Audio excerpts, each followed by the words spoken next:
चलिए तो देखो क्वेश्चंस क्या है, एमसीक्यू, ठीक है ना। एमसीक्यू, एमसीक्यू का भी जितना रहेगा सब मैं डाल दूंगा रिकॉर्डिंग, ठीक है ना। क्लास आज से जबरदस्त करना है। क्वेश्चन से क्या है आपका, नो पोल नहीं दूंगा मैं इसका, ठीक है ना। सब पहले से मैं इसका भेज दिया था, और लगता है कि ये निवास और शुभम भेजा भी था, लेकिन चेक नहीं कर पाए, लेकिन अब तो सिंसियर रहेंगे।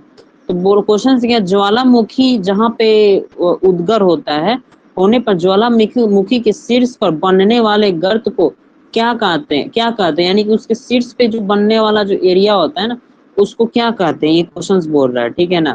पहला ऑप्शन से आपका कच्छ है ना, ऑप्शन नहीं, सब जो भेजा हुआ कोई दिक्कत नहीं, मैं चेक कर लूंगा, ठीक है ना, चेक करके मैं आंसर दे दूंगा सबका। तो भाई ज्वालामुखी को के ऊपर वाले कक्ष को क्या कहते हैं हम लोग, यानी ये वाले कक्ष को। तो पहला ऑप्शन से कक्ष है, दूसरा ऑप्शन निकास द्वार, तीसरा सिंडर, चौथा ऑप्शन से ज्वालामुखी बीबर, है ना। तो ज्वालामुखी के ऊपर वाले भाग को क्या कहते हैं हम लोग, ज्वालामुखी बीबर, यानी क्रेटर भी कहते हैं। तो टीटी के लिए ये सारा क्या है, ये सब इंपॉर्टेंट है, ठीक है ना। ये आपका क्या का क्वेश्चन, ये आपका सीडीएस का, ये भी यूपीएससी का भी नहीं चालू किया है, समझ गया ना। यूपीएससी का भी नहीं चालू किया है क्योंकि अभी बहुत टाइम है थोड़ा, और थोड़ा अभी बेसिक्स को उठा रहे हैं ताकि थोड़ा ध्यान रहे। तो यानी कि नए नए चीज भी तो सीखना है ना। तो ज्वालामुखी के ऊपर वाले भाग को क्या कहते हैं, तो ज्वालामुखी बीबर कहते हैं। ये रिपीट भी कर सकता है, ऐसा नहीं है कि इसको रिपीट नहीं करेगा, तो ये ध्यान रखना, समझ गया ना। और सेकंड वाला क्वेश्चन है, जो भी है सब पहले क्या करना, मैं ग्रुप में मैं सेंड कर दूंगा, और सब क्या करना है, सबको के आंसर भेज देना है पहले से, जिससे टाइम थोड़ा सा बचे। नेक्स्ट क्वेश्चन से, पवन की चाल किसके द्वारा मापी जाती है। मैं चेक करके है ना ग्रुप में सबका रिजल्ट भी भेज दूंगा, किसका कितना सही हुआ अभी ही कर दूंगा। तो पवन की चाल किसके द्वारा मापी जाती है, सारा इंपॉर्टेंट है। पहला ऑप्शन है बात, एक मिनट रिवीज कर देता हूँ।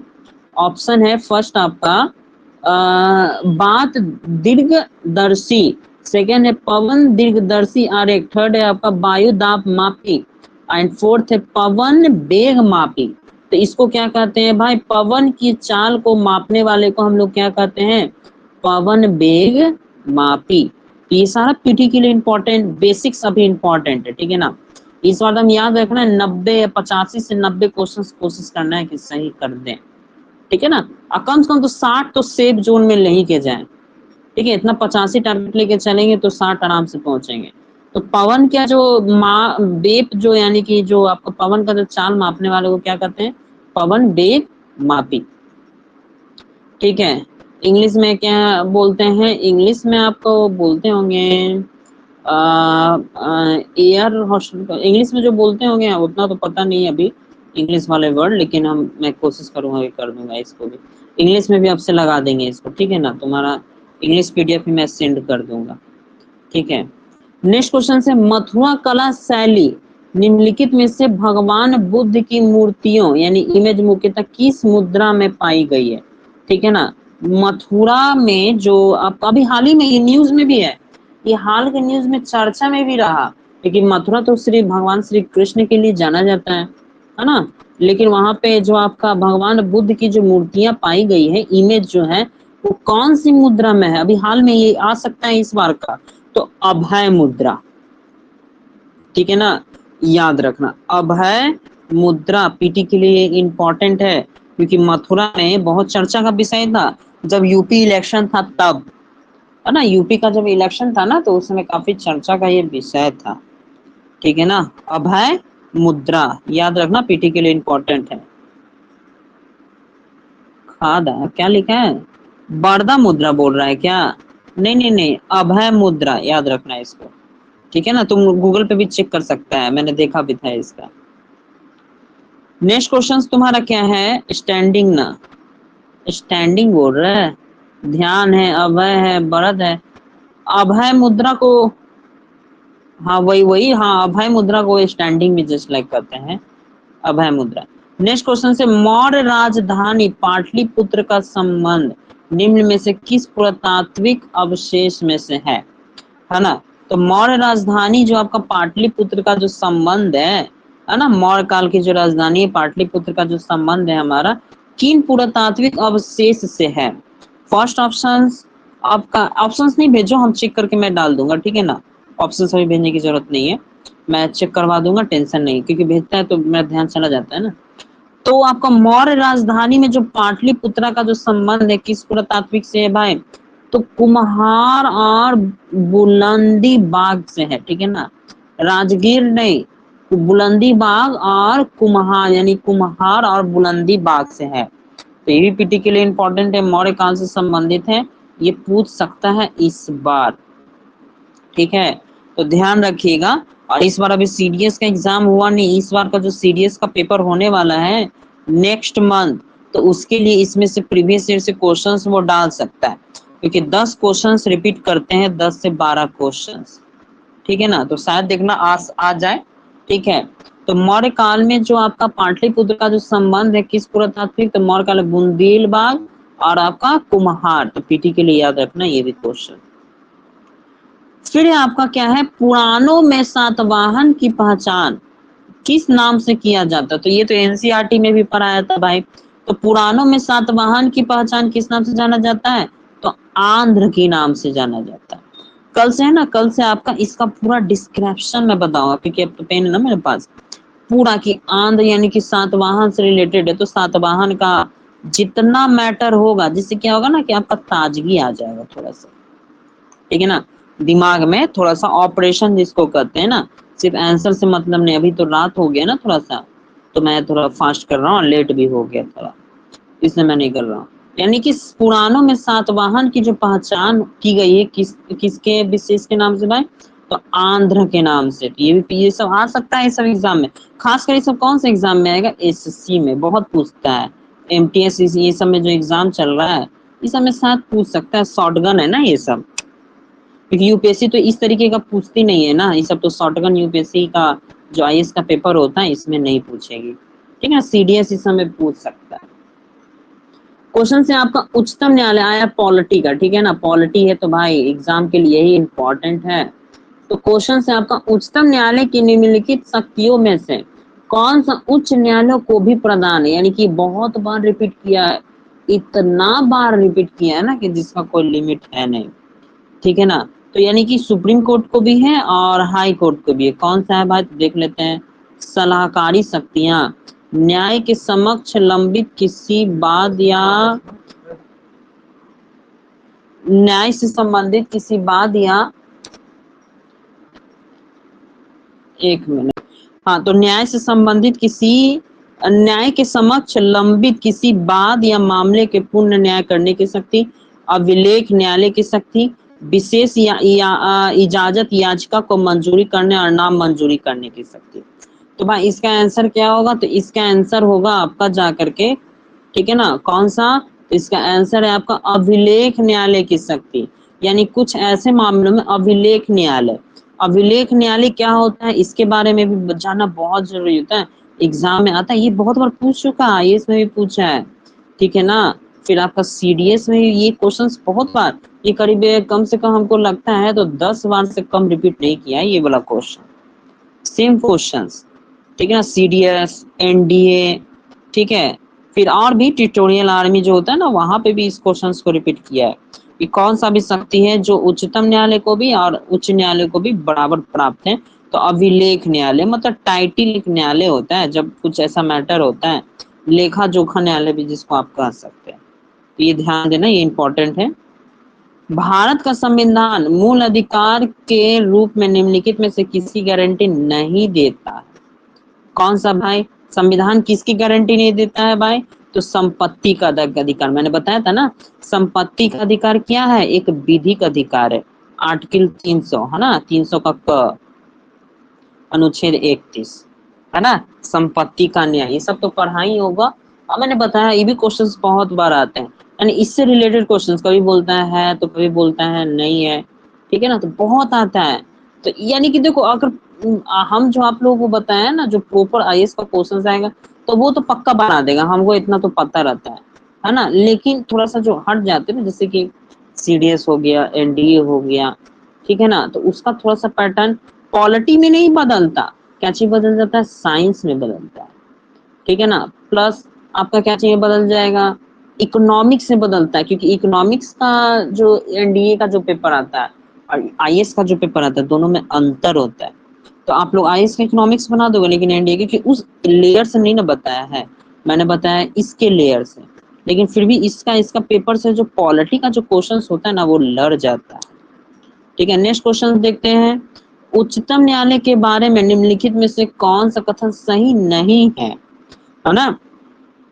सही नहीं है। तो पहला ऑप्शन क्या बोलता है भाई कि भारत का संविधान का अनुच्छेद 129 और अनुच्छेद 144 के अंतर्गत न्यायालय की अवमानना के लिए दंड देने की शक्ति उच्चतम न्यायालय में ही निहित की गई है। अच्छा, क्या बात बताओ, न्यायालय की अवमानना क्या केवल उच्चतम न्यायालय में ही होगा भाई? सुप्रीम कोर्ट में ही होगा? हाई कोर्ट में नहीं होता है क्या? हाई कोर्ट में भी तो भाई नहीं बोलता है, देखा ही होगा वीडियोस, है ना, वीडियो देखता है ना, अभी हाई कोर्ट का इस सब का वीडियो आता है ना यूट्यूब पे, तो बोलता है कि वकील साहब अगर आपका क्लाइंट अगर ऐसे नहीं करेगा तो उसके ऊपर अटेम्प्ट टू कोर्ट चल जाएगा, है ना। तो कोई जरूरी नहीं है कि सुप्रीम कोर्ट में, supreme court, high court, civil court, हर जगह न्यायालय का पद्धति जो होता है ना, सभी का समान है। तो ये तो भाई आपका क्या हो गया, गलत आंसर आपका ये निकल गया। ठीक है ना, अभी इस सब का डिस्क्रिप्शन नहीं कर रहे हैं, लेकिन नेक्स्ट क्लास से पूरा डिस्क्रिप्शन करेंगे। ठीक है, नेक्स्ट क्वेश्चन क्या आपका, लोक लेखा समिति के बारे में कौन सा सही है? तो लोक लेखा समिति और प्राक्कलन समिति मैंने दो बताया था ना, एक प्राक्कलन समिति, प्राक्कलन समिति है ना, और एक लोक लेखा समिति, मैंने दो बताया। तो प्राक्कलन समिति में मैंने क्या बताया था कि इसमें टोटल का टोटल सदस्य क्या होता है, लोकसभा का ही होता है और 30 ही होता है। ठीक है ना, और लोक लेखा समिति में क्या होता है कि इसका आधा भाग लोकसभा का होता है और आधा यानी कि जितना होता है ना उसका आधा राज्यसभा का होता है। ठीक है ना, ये मैंने बताया था बहुत बार। अब देखो इससे रिलेटेड क्वेश्चन आया, वो कौन सा सही है? तो ये इस समिति में लोकसभा में 15 और उसी का राज्यसभा में 10। वित्त मंत्री समिति का पदेन सदस्य होता है। समिति के सदस्य का कार्यकाल 1 वर्ष का होता है।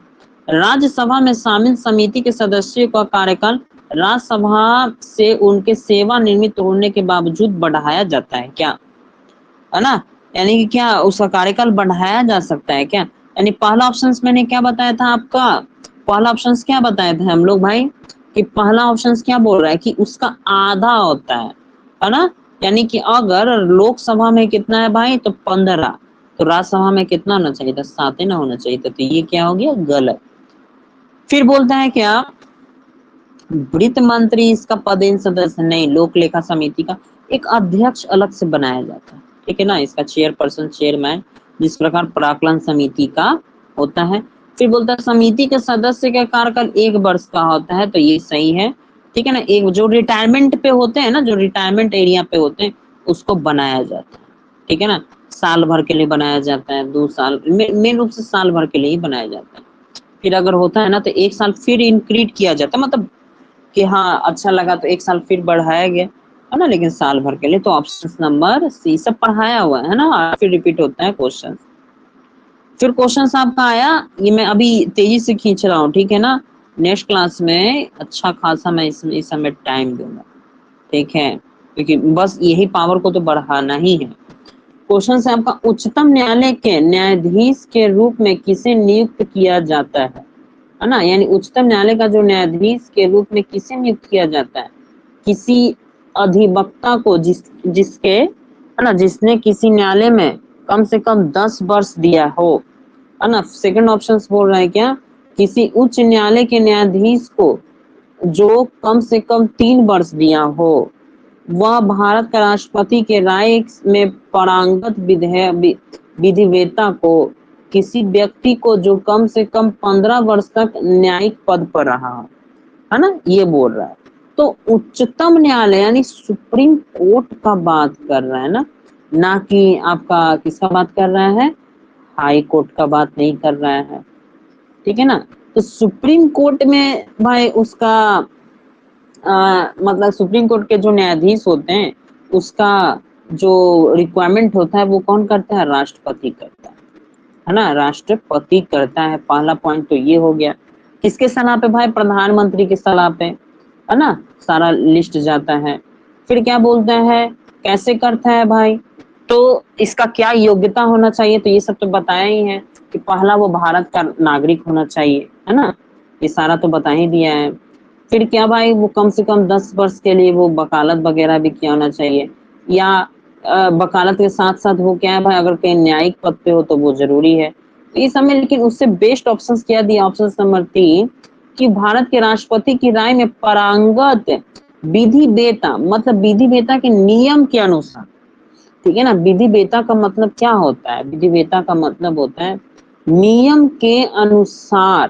तो नियम के अनुसार, राष्ट्रपति के नियम के अनुसार क्या होना चाहिए, जितना जो टर्म एंड कंडीशन है, ठीक है ना, राष्ट्रपति बनने का, ठीक है, राष्ट्रपति बनने का जितने भी टर्म एंड कंडीशन है वो उसमें उपस्थित होना चाहिए। विधि वेता का मतलब वही होता है। तो option number C is the correct answer, ठीक है। नेक्स्ट क्वेश्चन क्या है आपका, निम्नलिखित में से कौन सा सही नहीं है, ठीक है। तो इकोनॉमिक्स का ये क्वेश्चन है आपका, ठीक है, इकोनॉमिक्स का क्वेश्चन है।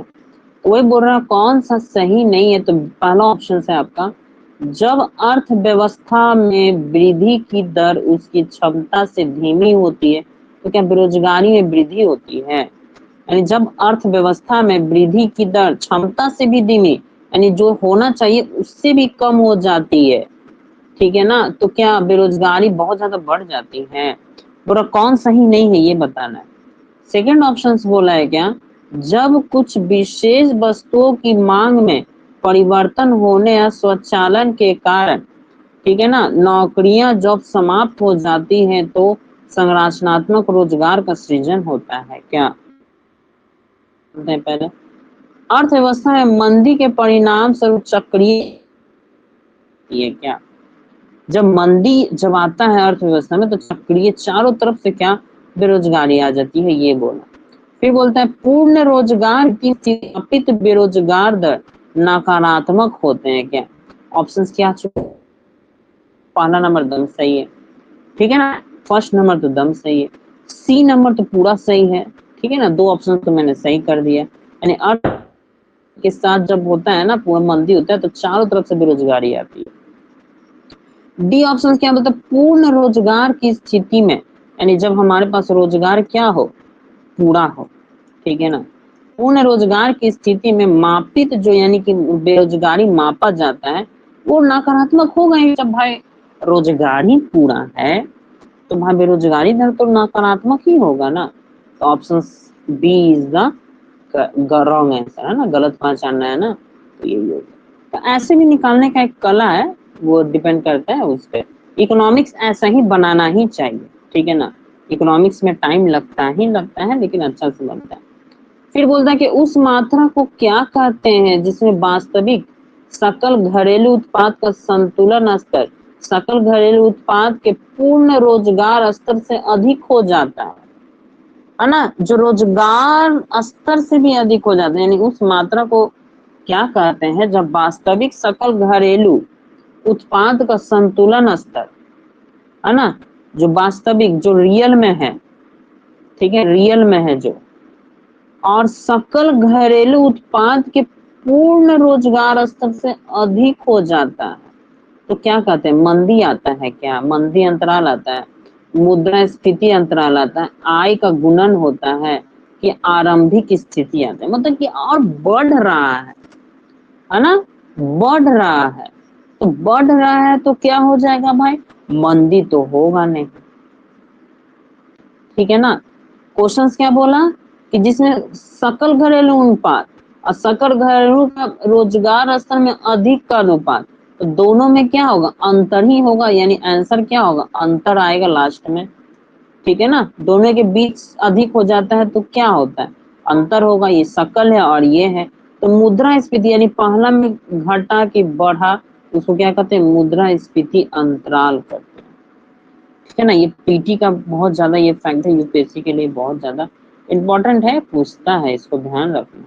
ऐसे भले ही नहीं समझ में आया होगा क्योंकि छूट गया ना क्लास, कल से सब समझ में आया क्योंकि कल से अच्छा खासा डिस्कशन होगा, ठीक है। नेक्स्ट क्वेश्चन क्या है वो देखिएगा, जब किसी भी चीज को मुद्रा के रूप में मान्यता दी जाती है तो क्या होता है ना। तो क्या विशेषता होनी चाहिए, जब किसी भी चीज को मुद्रा के रूप में मान्यता दी जाती है तो विनिमय प्रक्रिया मध्यवर्ती के रूप में कार्य करता है, यानी कि मध्यवर्ती यानी कि विनिमय लेन देन की प्रति, अब किसी भी चीज को मुद्रा के रूप में आप मान्यता दीजिएगा तो मुद्रा क्या चीज के रूप में काम करेगा, एक विनिमय मध्यवर्ती यानी मीडिएटर के रूप में काम करता है। कोई भी सामान लेने जाइए उसके बदले क्या दे रहे हैं आप, पैसा, तो पैसा किस रूप में काम कर रहा है, एक मीडिएटर के रूप में काम कर रहा है, ठीक है ना, एक मीडिएटर के रूप में काम कर रहा है।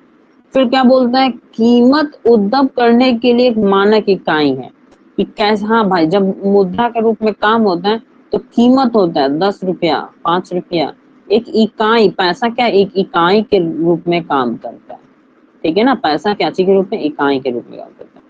फिर बोलते हैं आवश्यक ही सरलता से विभाजित होना चाहिए, मतलब विभाजित हो जाता है, ये यहाँ लिखना चाहिए, यानी कि जब मुद्रा के रूप में जब आता है ना तो कोई भी चीज है ना एकदम एक निश्चित हिसाब से क्या होता है, विभाजित हो जाता है कि ये भाई ये चीज हम ले रहे हैं और इसका कितना काम है, तो भाई आधा ही लेंगे सपोज, तो 5 रुपया पड़ेगा भाई, ठीक है हम 50% इसमें से आपको दे देते हैं, ऐसा होता है।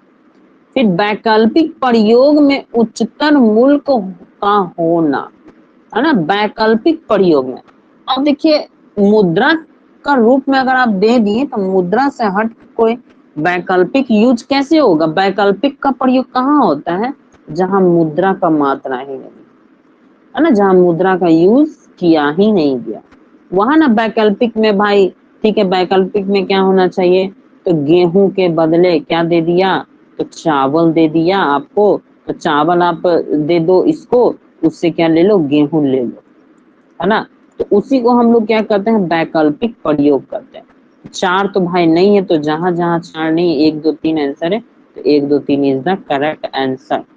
आई थिंक समझ में आ गया होगा वो वाला क्वेश्चन, है ना।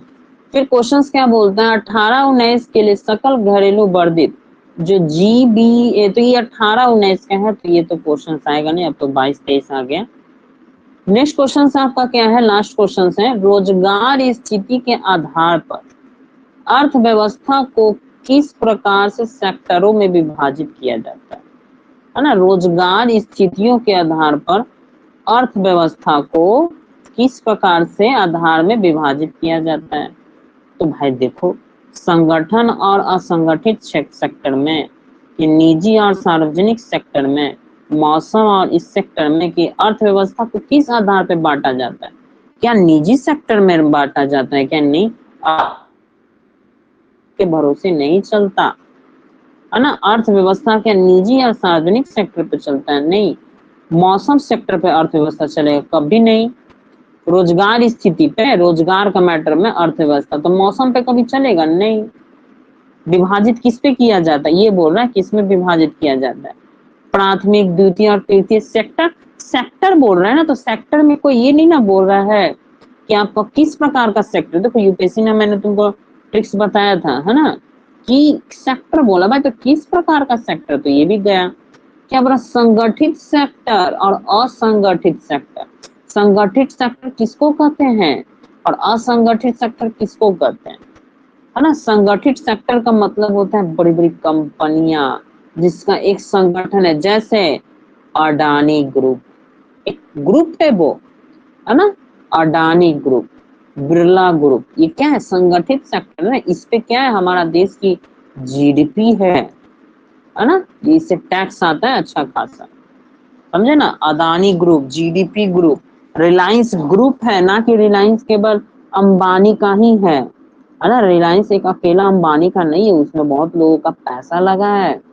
बड़े बड़े जो, जैसे गूगल ने भी शायद आई थिंक इन्वेस्ट किया है ना, गूगल ने भी इन्वेस्ट किया है ना भाई, तो केवल उसी का नहीं है। तो संगठित ग्रुप उसको कहते हैं, और असंगठित ग्रुप किसको कहते हैं भाई, तो असंगठित ग्रुप हम लोग कह लें 10-12 छोटे छोटे कंपनियां जो होते हैं ना, जैसे सार्वजनिक छोटे छोटे कंपनियां होते हैं, सेक्टर होते हैं, जो सरकार के साथ, है ना, मिल के काम करते हैं। असंगठित ग्रुप जस्ट लाइक एनजीओ, ठीक है ना, उसी को आप कर लो। जोमेटो, यस, छोटी छोटी कंपनी, जोमेटो तो ऐसे खैर बाहर का है कि लगता है इंडिया का है, ठीक है ना, तो छोटी छोटी कंपनियां हो गई, बहुत सारे इंडियन कंपनियां बहुत सारे हैं, तो छोटे छोटे आपका इंडियन कंपनियां उसी को असंगठित ग्रुप कहते हैं। ठीक है, तो ये आपका अच्छा खासा इकोनॉमिक्स था, तो लास्ट क्वेश्चन था तो अच्छा से मैंने डिस्क्राइब कर दिया। ठीक है ना, तो डी कैसे होगा? डी तो इसमें सिर्फ सेक्टर बोल रहा है ना, सेक्टर बोल रहा है, तो कौन सा सेक्टर भाई? संगठित सेक्टर, असंगठित सेक्टर, है ना? तो answer is a, answer is a है ना, आंसर तो मैंने ए बोल ही दिया, निजी या सार्वजनिक सेक्टर नहीं, संगठित सेक्टर। अगर ये नहीं होता ना तो आपका ये हो सकता था, लेकिन ये संगठित मतलब बड़े बड़े कंपनियां, ठीक है ना, संगठन के साथ काम कर रही है, समझे, संगठन के साथ काम कर रही है। और असंगठित ग्रुप में तो छोटे छोटे कंपनियां, है ना, सब मिलकर काम कर रही है। तो इकोनॉमिक्स का मजा लो, इकोनॉमिक्स में अच्छा मजबूती बनाओ, दो तीन पेपर में मजबूती बना लो, करंट, ठीक है, इकोनॉमिक्स, ठीक है, पॉलिटी, ये तीनों करेगा ना तो 20 से 22 क्वेश्चन यहाँ, ठीक है, 20 से 22 क्वेश्चन यहाँ, और 20 से 22 क्वेश्चन यहाँ, आपका रिजल्ट यही दोनों में हो जाएगा। बाकी तो अभी बहुत बाकी है, हिस्ट्री है 20 क्वेश्चन इसमें आता है, फिर आपका क्या है, ज्योग्राफी है 20 क्वेश्चन यहाँ से आते हैं। तो ज्योग्राफी में भी करंट से पढ़ेगा ना तो 4 5 10 तो करंट से आ जाता है, हिस्ट्री में 5 7 करंट 10 क्वेश्चन लगभग करंट से रहता है, और इतना हिस्ट्री पढ़ा है यार, रिजल्ट ऐसा ही हो जाएगा, टेंशन नहीं लेना है उतना, अब पक्का है। लेकिन हम अभी लेवल में नहीं जा रहे, लेवल में जाएंगे तो तुमको ही पता है मजा आता है, ठीक है ना, मजा तो आएगा। तो कोई बात नहीं, अगर अगर